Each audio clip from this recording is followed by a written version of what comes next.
Thank you for listening to the Redfield Arts Revue. This is your announcer, Mary Ann Perry. Available now from Redfield Arts Audio. This is Elizabeth Shepard. I starred in the Roger Corman movie The Tomb of Ligeia. And now I have made a recording of the original story, Ligeia, by Edgar Allan Poe. I cannot for my soul remember how, when, or even precisely where I first became acquainted with the Lady Ligeia. Long years have since elapsed, and my memory is feeble through much suffering. Ligeia, read by Elizabeth Shepard, is now available on Audible, iTunes, Amazon, and Google Play. Happy Halloween. Welcome to our little Halloween 2019 show. We've got a mixed bag of treats for you. Halloween evolved from the ancient Celtic holiday of Samhain. The Celts believed that on the night, the boundary between the worlds of the living and the dead became blurred. It was believed that the ghosts of the dead returned to Earth. As the nights get longer and colder towards the end of the year, the celebrations begin. The fall and winter months have always been full of festivals, full of lights, food, and running around the community. But the one we enjoy most now, with the possible exception of Christmas, is Halloween. The modern Halloween is a stew of all kinds of ancient traditions, including several that celebrate, or at least acknowledge, death. And that makes sense, because in the dark and cold of winter, death was a very real possibility to those without instant light to guide their way, and enough heat and food to sustain them. Weird Tales author HP Lovecraft painted a vivid picture of Halloween in his 1926 poem, Halloween in a Suburb. Halloween in a Suburb by H.P. Lovecraft. The steeples are white in the wild moonlight, and the trees have a silver glare. Past the chimneys high, see the vampires fly, and the harpies of upper air that flutter and laugh and stare. For the village dead to the moon outspread never shone in the sunset's gleam, but grew out of the deep that the dead years keep, where the rivers of madness stream, down the gulfs to a pit of dream. A chill wind weaves through the rows of sheaves in the meadows that shimmer pale, and comes to twine where the headstones shine, and the ghouls of the churchyard wail for harvests that fly and fail. Not a breath of the strange grey gods of change that tore from the past its own can quicken this hour when a spectral power spreads sleep o'er the cosmic throne and looses the vast unknown. So here again stretch the vale and plain that moons long forgotten saw, and the dead leap gay in the pallid ray, sprung out from the tomb's black maw to shake all the world with awe. And all that the morn shall greet forlorn, the ugliness and the pest of rows where thick rise the stones and brick, shall some day be with the rest, and brood with the shades unblessed. Then wild in the dark let the lemurs bark, and the leprous spires ascend, for new and old alike in the fold of horror and death are penned, for the hounds of time to rend.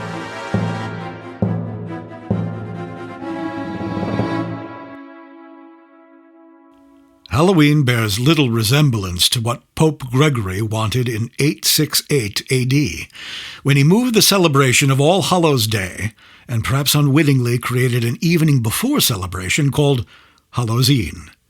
He wanted people to remember martyred saints and their holiness, and revere the dearly departed. But he picked a date that ensured that most people would think more about the grisly details of the actual martyrdom, the Celtic Festival of Samhain. This was one of the big 4 holidays of the Celtic year, a combination of New Year's Eve, a harvest festival, and a wake for the year's dead rolled into one big night. It's a time when the veil is thin between the worlds, they thought, because the souls of the year's dead pick that time to move on. At this time of year, we tend to think of masquerading, making mischief, running around the neighborhood asking for food, all of it laced with a hint of supernatural horror and the vague threat of death. These are all drawn from older Northern European traditions drawn from this time. And some of the other traditions we have de-emphasized, including ways of telling the future with a special focus on who you're going to marry and how you're going to die. Bobbing for apples is pretty common at this time of year throughout European countries and in parts of America, and how can you fault that? It's hard to improve on a combination of a fruit eating contest and self-inflicted waterboarding. But why is it that apples play such a big role in Halloween celebrations? Bobbing for apples started, as did the whole business of eating apples, with the Romans. As they spread their empire north, they grafted their own traditions onto the celebration of the locals. To the Celtic Samhain, they added their celebration of Pomona, the goddess of apples and other fruit. Redfield Arts Audio has produced a special treat for Halloween, a trip through a very special haunted house. So, put your headphones on and close your eyes. The boundaries which divide life from death are at best shadowy and vague. Who shall say where one ends and where the other begins? This is Mark Redfield, my voice, coming to you from this talking machine. Do you remember the recordings of haunted houses when you were young? Did you listen to them in the dark, shivering with every sound? This recording will bring back memories for some, but this recording is special. This is Edgar Allan Poe's Haunted House of Usher, a madhouse of mystery and imagination. And so, for those friends familiar and those friends new, welcome. Now close your eyes and come with us. And don't forget to breathe. Your trip begins by the sea, at a lonely tavern somewhere on the eastern American seaboard. It is here that you now await your carriage, the one that will take you to the haunted house of Usher. We raise our glass to you, friend. May your journey be safe and your visit rewarding. Anything else I can get you before your carriage arrives to take you on your way to the house of Usher? Thank you. Thank you very much. Very generous. Your ride is here.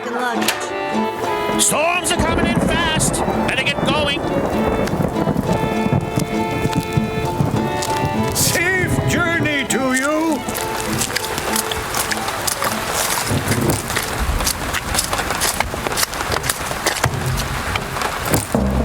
Steady. Whoa. Steady. Steady. Steady there. Whoa.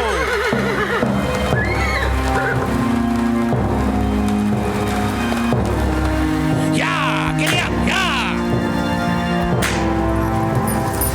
Giddy up. Giddy up. Yeah.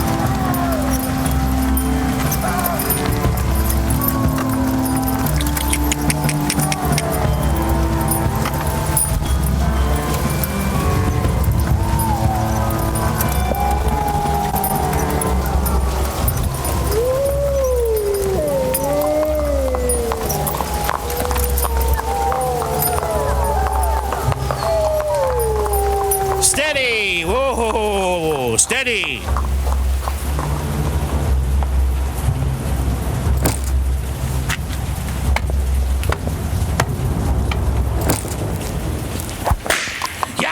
Giddy up! Yeah!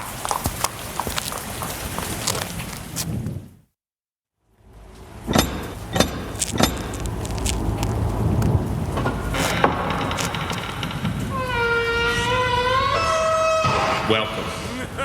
The master has been expecting you. I shall tell him you have arrived. Please be as quiet as possible. Mr. Usher cannot stand loud noise of any kind.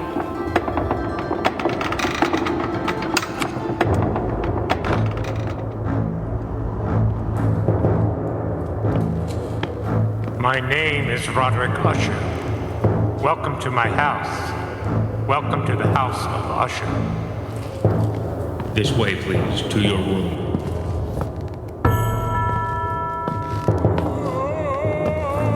This way, please.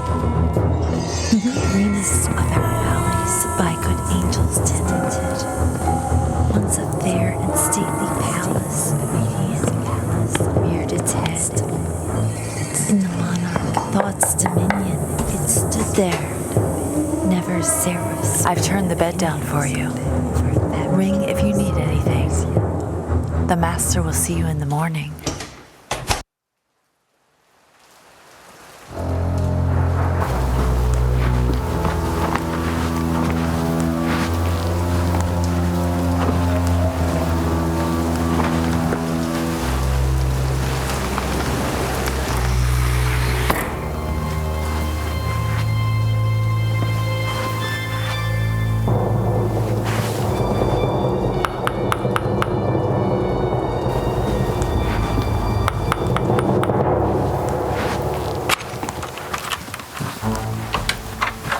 Lenore?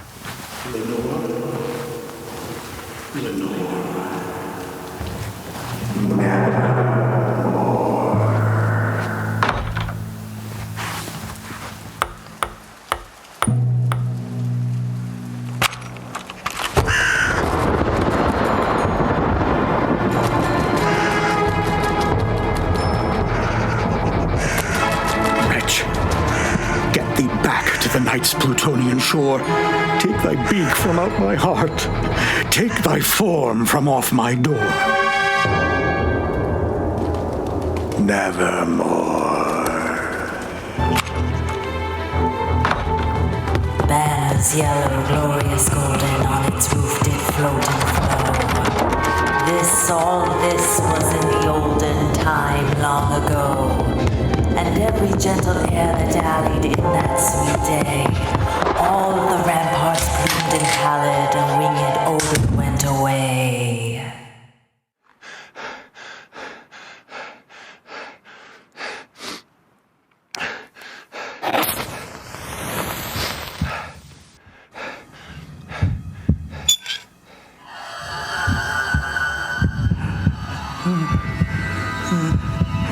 Who's there?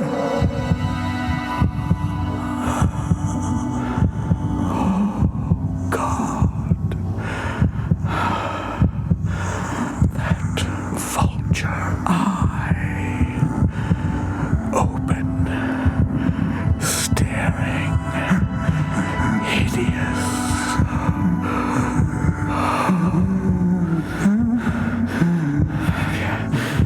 Yes. The old man's hour has come.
What's that? Officers of the police! Open up!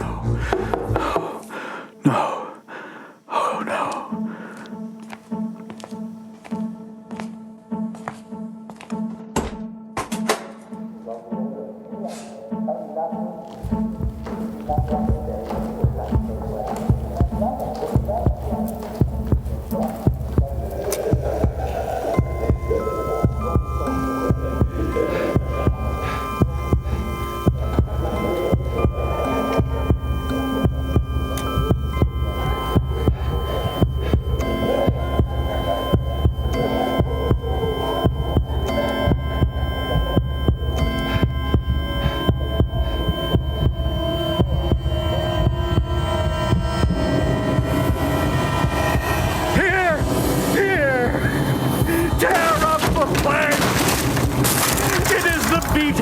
Of his hideous heart.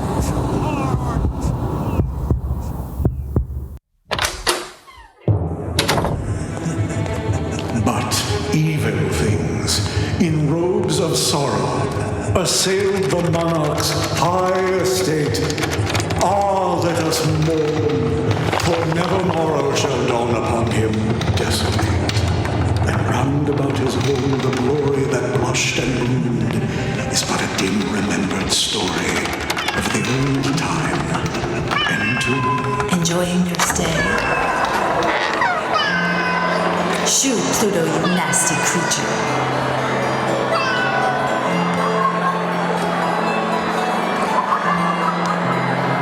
Lovely party, isn't it?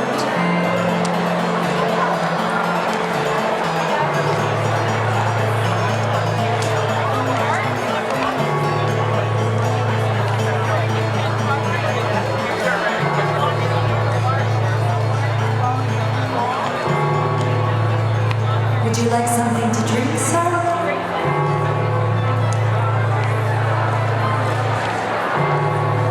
Please follow me. There's more in the next room.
And the Red Death held dominion over all.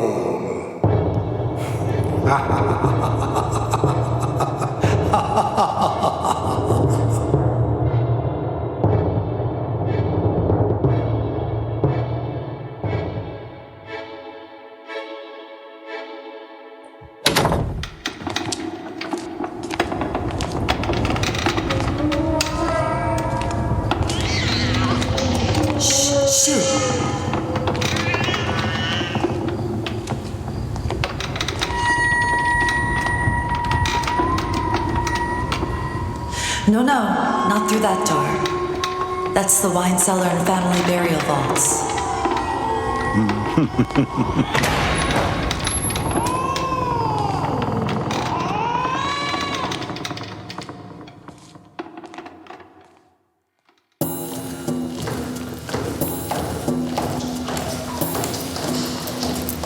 This way, my dear friend.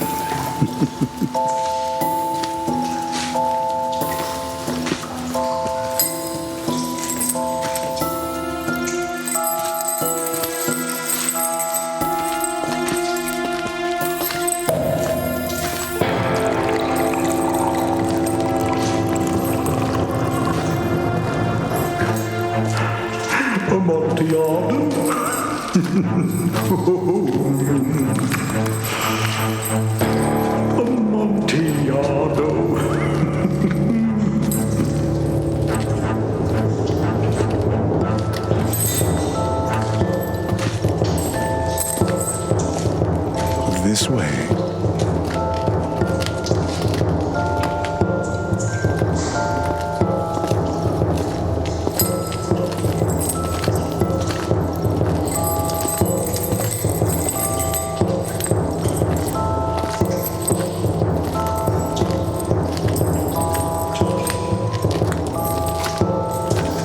In here, Montresor.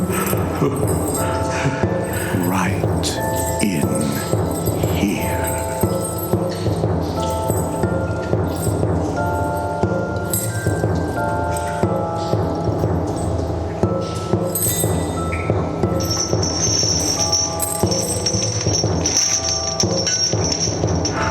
James? But why?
For the love of God, Montresor? Yes. For the love of God.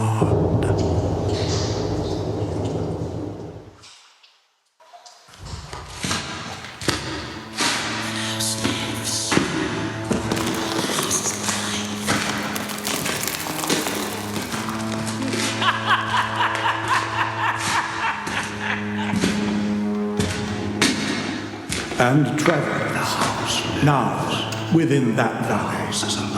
Through the red-litten windows see vast forms that move fantastically to a discordant melody, while like a ghastly rapid river, through the pale door a hideous throng rush out forever and laugh, but smile no more. I'll swallow your soul.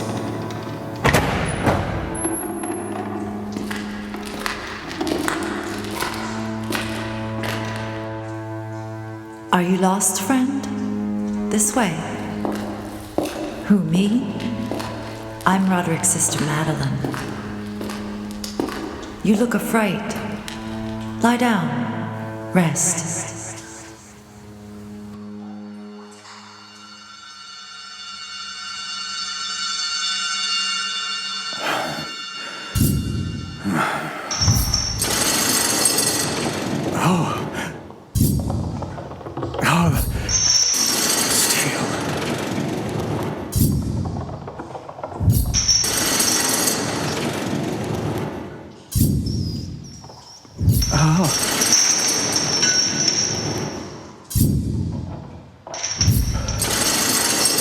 Where am I?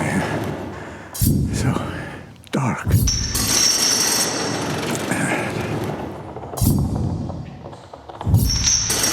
Oh, God, no.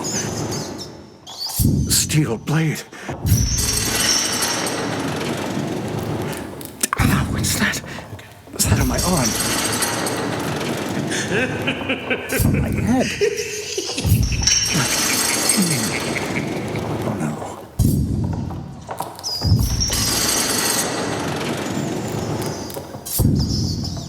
Oh, no. Not.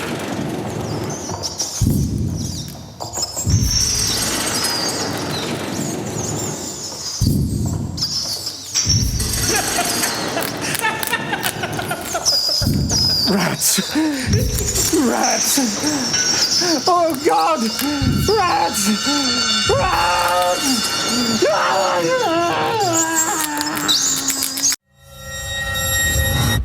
Excuse me. Huh? Excuse me. You must have been having a nightmare. Please take your book, Poe's Tales of Mystery and Imagination, to the checkout desk. We'll be closing in about 10 minutes. The library will be closing in 10 minutes. Please take your selections to the checkout desk now. Thank you.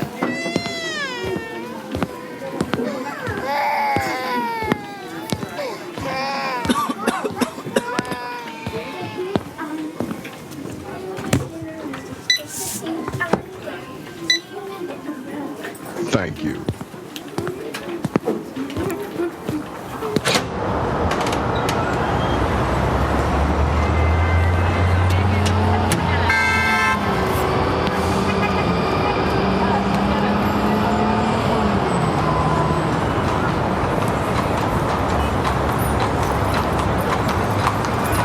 Whoa, steady! Steady there! Where to?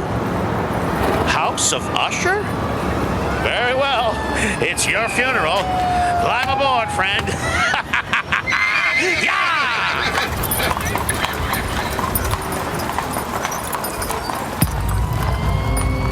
The boundaries which divide life from death are at best shadowy and vague. Who shall say where one ends and where the other begins?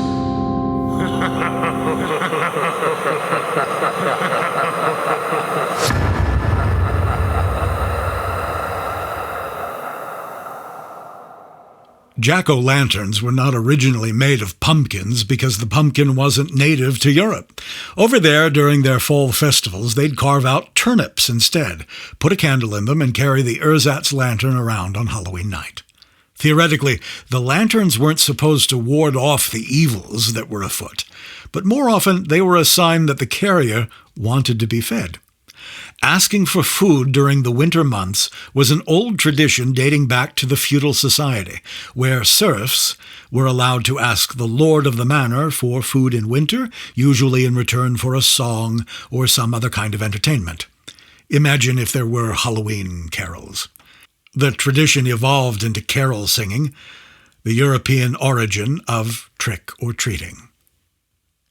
Trick-or-treating wasn't universally accepted or even acknowledged in the United States until the middle of the 20th century.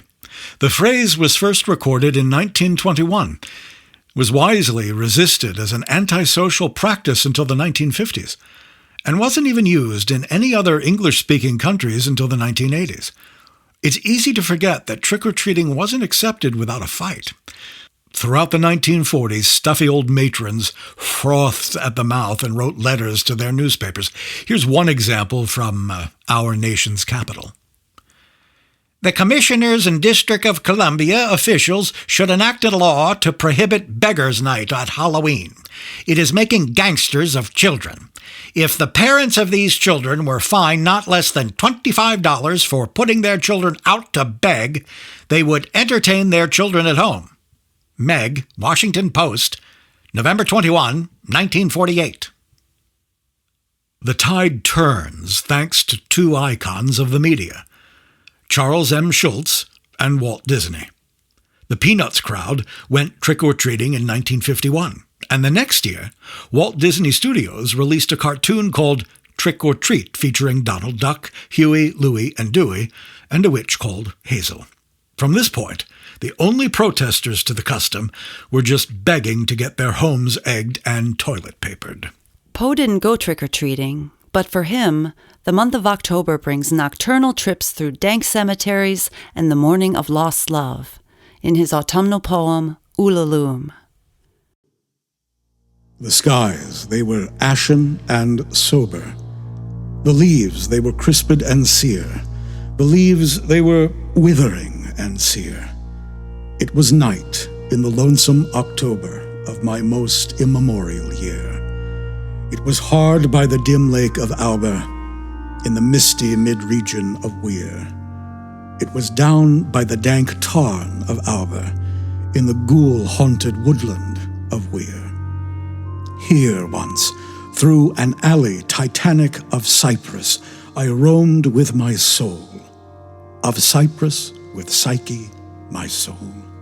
These were the days when my heart was volcanic, as the scoriac rivers that roll, as the lavas that restlessly rolled their sulphurous currents down Yaanek in the ultimate climbs of the pole, that groan as they roll down Mount Yaanek in the realms of the boreal pole.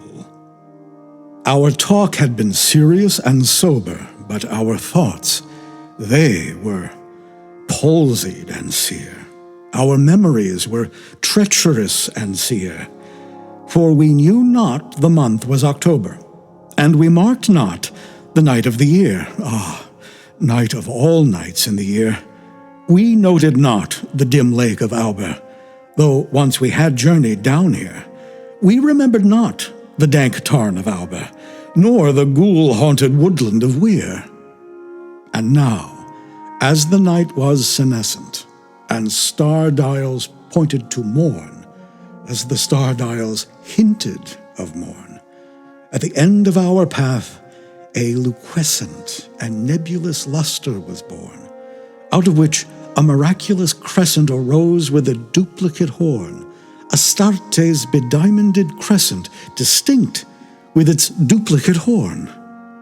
And I said, she is warmer than Dian. She rolls through an ether of sighs. She revels in a region of sighs. She has seen that the tears are not dry on these cheeks where the worm never dies, and has come past the stars of the lion to point us the path to the skies, to the Lethean peace of the skies, come up into spite of the lion to shine on us with her bright eyes, come up through the lair of the lion with love in her luminous eyes. But Psyche, uplifting her finger, said, sadly this star I mistrust. Her pallor I strangely mistrust. Oh, hasten, oh, let us not linger. Oh, fly, let us fly, for we must. In terror she spoke, letting sink her wings till they trailed in the dust. In agony sobbed, letting sink her plumes till they trailed in the dust, till they sorrowfully trailed in the dust. I replied, this is nothing but dreaming. Let us on by this tremulous light. Let us bathe in this crystalline light. Its Sibylic splendor is beaming with hope and in beauty tonight. See, it flickers up in the sky through the night. Ah, we safely may trust to its gleaming, and be sure it will lead us aright. We safely may trust to a gleaming that cannot but guide us aright, since it flickers up to heaven through the night. Thus I pacified Psyche and kissed her, and tempted her out of her gloom, and conquered her scruples and gloom.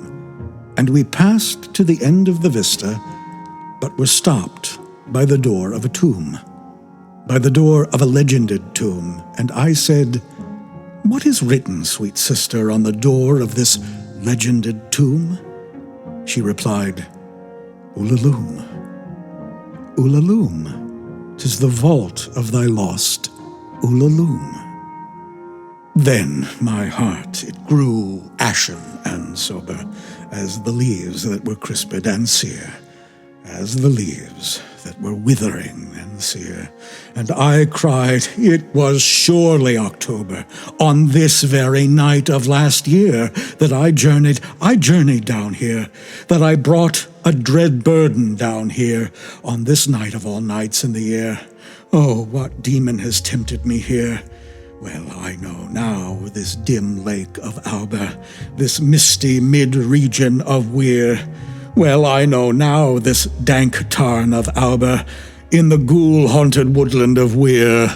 Said we then, the two then, ah, can it have been that the woodlandish ghouls, the pitiful, the merciful ghouls, to bar up our way and to ban it from the secret that lies in these wolds, from the thing that lies hidden in these wolds, had drawn up the spectre of a planet from the limbo of lunary souls, this sinfully scintillant planet from the hell of the planetary souls?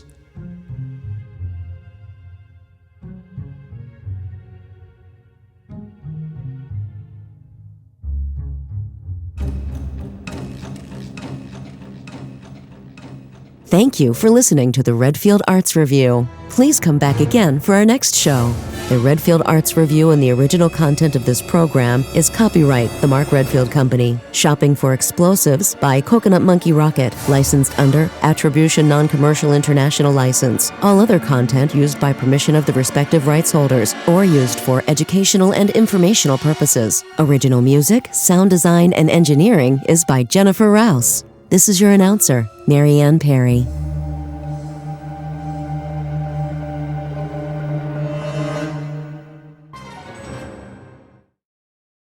Available now from Redfield Arts Audio.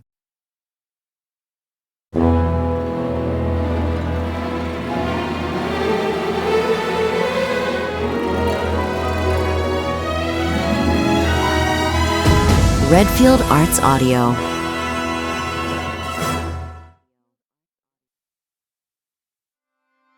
Songs of Giants, The Poetry of Pulp. Poetry by HP Lovecraft, Edgar Rice Burroughs, and Robert E. Howard. Music by Jennifer Rouse. Readings by Mark Redfield.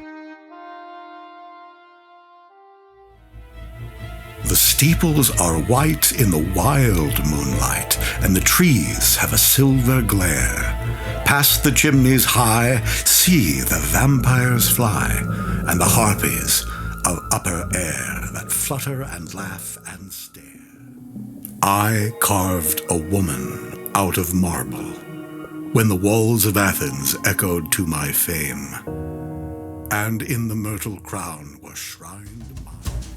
I stood at the bar at the Spread Eagle Bar, a-drinking a drink whilst I smoked a cigar, when in walks a gent that I ain't never see, and he lets out a bell. The dawns at bay. The dead lay littered on our decks. Our masts were shot away. We beat them back with broken blades till crimson ran the tide. Death thundered in the cannon smoke when Richard Grenville died. We should have blown her hull apart and sunk beneath the main. The people saw upon his wrist the scars it had instead of toes, and a beard adorned its throat. On a set of rustic reeds sweetly played this hybrid man. Not cared I for earthly needs, for I knew this was Pan. For more great audio, visit redfieldartsaudio.com.